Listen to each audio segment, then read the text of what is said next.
लोग कहते हैं मौत सब कुछ खत्म कर देती है, लेकिन क्या आप जानते हैं असल जिंदगी तो कब्र के अंधेरों में शुरू होती है। आज हम बात करेंगे उस हकीकत की जिसके जिक्र से नबी मोहम्मद सल्लल्लाहु अलैहि वसल्लम भी रो दिए। जी हां, कब्र का अजाब। क्या यह सच है? अल्लाह ताला ने कुरान में इरशाद फरमाया, नार के आग के सामने वो हर सुबह शाम लाए जाते हैं और कयामत के दिन कहा जाएगा, आले फिरून को सख्त तरीन अजाब में दाखिल करो। सूरह अल-मुमिन यह आयत कब्र के अजाब की तस्दीक करती है। फिरून की रूह को रोजाना आग दिखाई जाती है। कयामत अभी नहीं आई, लेकिन अजाब शुरू हो चुका है।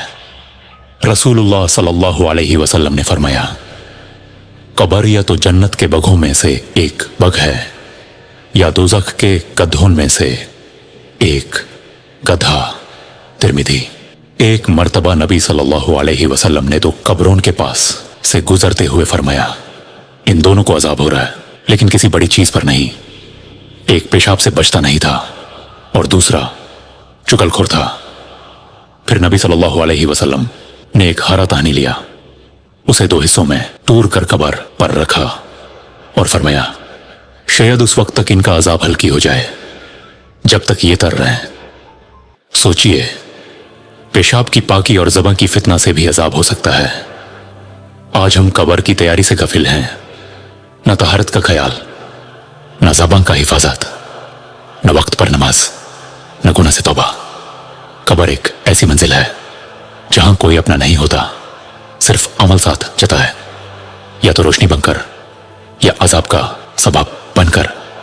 आज जिंदगी है, आज वक्त है, नमाज का वक्त है, तौबा का वक्त है। अपने दोस्तों को, अपने घर वालों को भी बताइए, कब्र का अजाब हकीकत है और उससे बचा जा सकता है सिर्फ अल्लाह की रहमत और अच्छे अमल से। अगर आपको यह वीडियो पसंद आए तो जरूर शेयर करें। क्या पता किसी एक का ईमान जग जाए, किसी की जिंदगी सुधर जाए और वो सवाब आपके लिए कब्र में रोशनी बन जाए।